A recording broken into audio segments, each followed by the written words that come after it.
Social media के मेरे दोस्तों, आपको सादर नमस्कार। दोस्तों, आज तारीख कितनी है? आज है 5 जून 2025 और परसों 7 जून को बकरीद का त्योहार है, जो होली की तरह 7 और 8 2 दिन मनाया जाएगा। देश के कई मीडिया चैनलों और सोशल मीडिया के कई प्लेटफार्मों पर यह बहस छिड़ी हुई है कि बकरीद हिंसात्मक त्योहार है, यानी कि इसमें हिंसा होती है। इसलिए ज्यादा उचित रहे कि मुसलमान इसे प्रतीकात्मक रूप से मना लें। मुसलमानों को सलाह दी जा रही है कि आटे का बकरा बनाकर बलि दे दी जाए। यह सब तो ठीक है। अब हिंसा तो खैर साफ साफ दिखाई देती है। बकरे की बलि दी जाएगी तो उसे तकलीफ तो होगी, और किसी को तकलीफ देना ही हिंसा है। ये सारे तर्क अपनी जगह ठीक हैं, लेकिन फिर भी बकरीद मनाई तो जाएगी। दरअसल बात ऐसी है दोस्तों कि कोई भी त्योहार या परंपरा या हम कहें प्रथा जब किसी धर्म या संस्कृति से जुड़ जाती है तो लोग उससे पीछे हटने की हिम्मत आसानी से कर नहीं पाते। यह मामला तब मनोवैज्ञानिक ज्यादा हो जाता है, और मनोविज्ञान श्रद्धा तथा आस्था का रूप धारण कर लेता है। याद कीजिए भारत की सती प्रथा की। पति के मरने पर पत्नी को जिस जबरदस्ती से जिंदा ही चिता पर बैठा दिया जाता था, वह भी हिंसा का एक उग्र रूप था, यानी कि बहुत ही हृदय विदारक रूप था। फिर भी यह प्रथा लंबे समय तक चलती रही।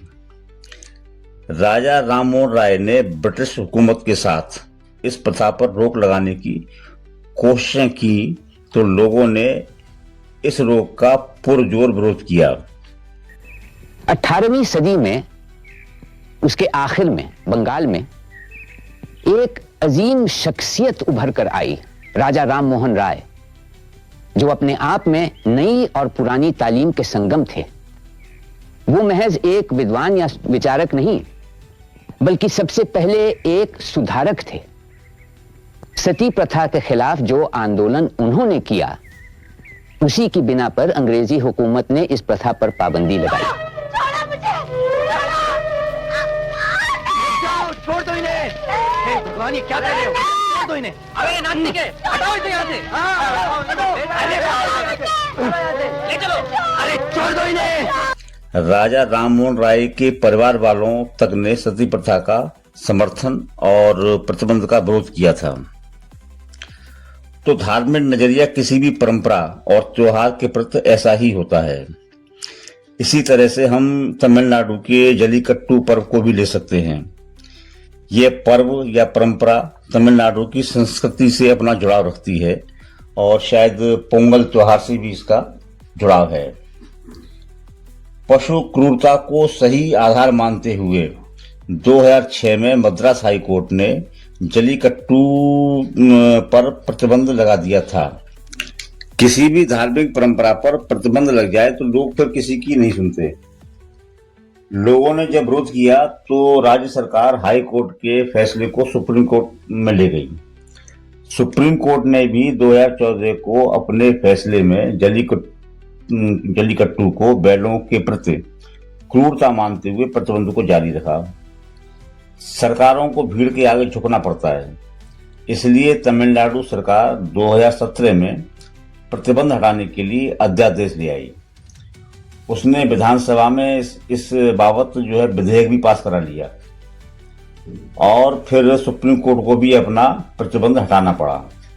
तो अब जल्लीकट्टू पर कोई रोक नहीं है।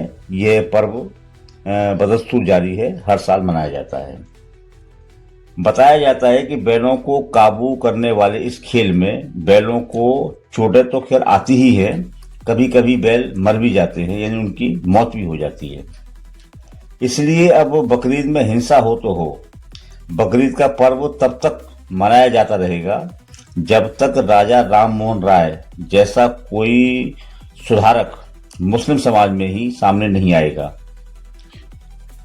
तो परसों 7 जून को भी बकरीद तो मनाई जाएगी। मेरा निवेदन हिंदू संगठनों तथा राजनीतिक कार्यकर्ताओं से है और निवेदन यह है कि वे सतर्क सजग रहकर उन हिंदुओं पर पैनी निगाह रखें जो बकरीद का गोश्त खाने अपने मुसलमान मित्रों के पास जाते हैं। ऐसे हिंदुओं को पकड़ें और उनका सामाजिक बहिष्कार करें। भारत में हिंदू मुसलमान साथ साथ रहते हैं, मेल जोल से रहते हैं, भाईचारे से रहते हैं। इसलिए तमाम हिंदू मीठी ईद पर सेवैयां खाने मुसलमान दोस्तों के यहाँ जाते हैं और बकरीद पर बकरे का गोश्त खाने भी जाते हैं। चलिए सेवैयां तो ठीक है, लेकिन गोश्त खाने हिंदू क्यों जाते हैं? वे हिंसा में भागीदार क्यों बनते हैं? तो ऐसे हिंदुओं का सामाजिक बहिष्कार बेहद जरूरी है। और इस वीडियो में बस इतना ही।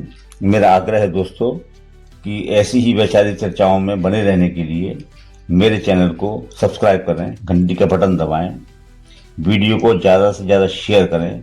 आपका आभारी सुनीत गोस्वामी।